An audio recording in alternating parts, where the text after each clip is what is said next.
Üzvlərine qayğı münasibət dövlət siyasətinin tərkib hissəsidir. İndi isə söz verilir yenə musiqiyə. Şuş etmək üçün səhnəyə dəvət edirik Azərbaycan Aşıqlar Birliyinin İdarə Heyətinin üzvü Aşıq Elman Mehdiyev. Buyursun.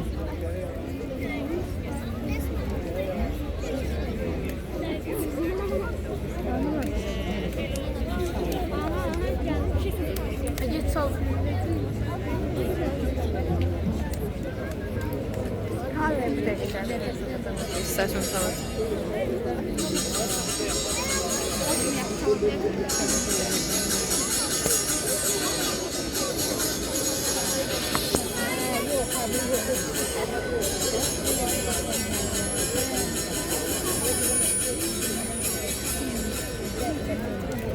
Günler var rengarenk, elə gün var ki insanın dünyaya geldiği gündür.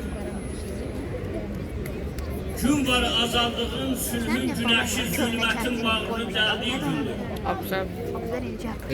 Günler var çevrilir eller toyuna. Gün var şöhret düşür insan payına.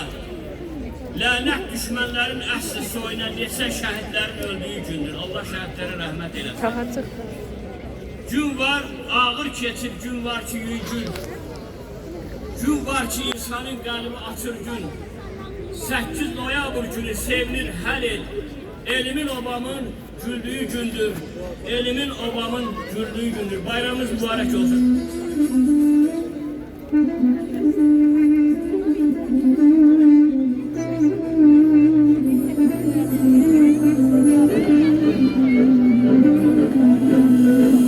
Şükür olsun bu güneşi, kazanmışız zaferi biz, kazanmışız zaferi biz.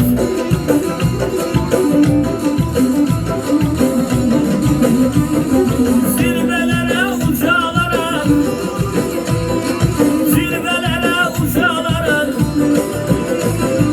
kazanmışız zaferi biz, kazanmışız zaferi biz, kazanmışız zaferi biz, kazanmışız zaferi biz.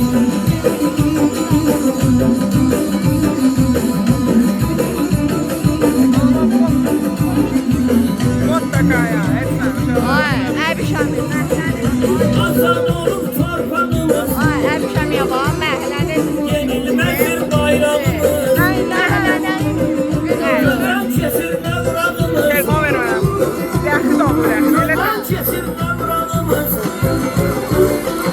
Kazanmışız zaferimiz, kazanmışız zaferimiz, kazanmışız zaferimiz, kazanmışız zaferimiz.